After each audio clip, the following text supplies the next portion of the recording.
Oui, alors déjà, moi je voulais dire qu'il n'y a pas eu de vote en commission, donc on ne peut pas y avoir d'avis favorable. Mais bon, après...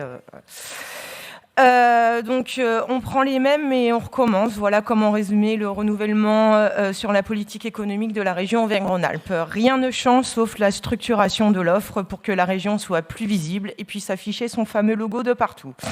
Par contre, toujours aucune stratégie économique, rien sur le long terme, et cela dans la première région industrielle de France.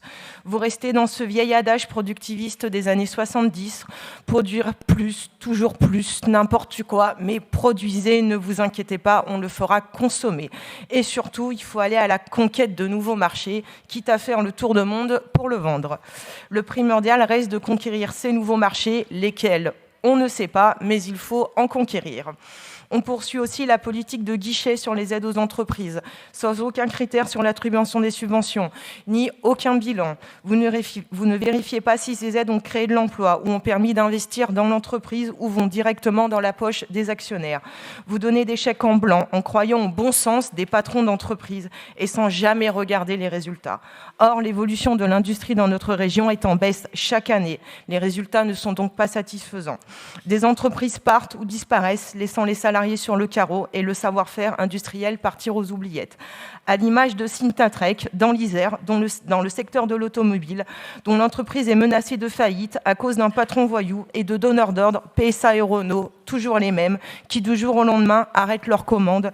Et que fait-on pour cela? Rien ou pas grand-chose. Aucune réflexion sur la relocalisation de notre économie, plutôt que de vendre des produits à l'autre bout du monde, mais pourquoi ne pas réfléchir à réimplanter des secteurs et éviter ainsi le déménagement du monde permanent? Aucune mention de l'économie circulaire, alors que les déchets des uns peuvent être la matière première des autres, réduisant ainsi les coûts et les impacts sur l'environnement. On nous répond en commission, attendez le mois de décembre. Mais ça fait 3 ans qu'on attend sur ce thème-là et il y a urgence. La réindustrialisation de nos territoires est nécessaire pour lutter contre le changement climatique. Le monde est en mutation, mais vous poursuivez dans cette logique folle du productivisme sans stratégie, sans orientation. Nous ne pouvons pas vous suivre sur cette vision passéiste qui ne fonctionne pas. Merci beaucoup.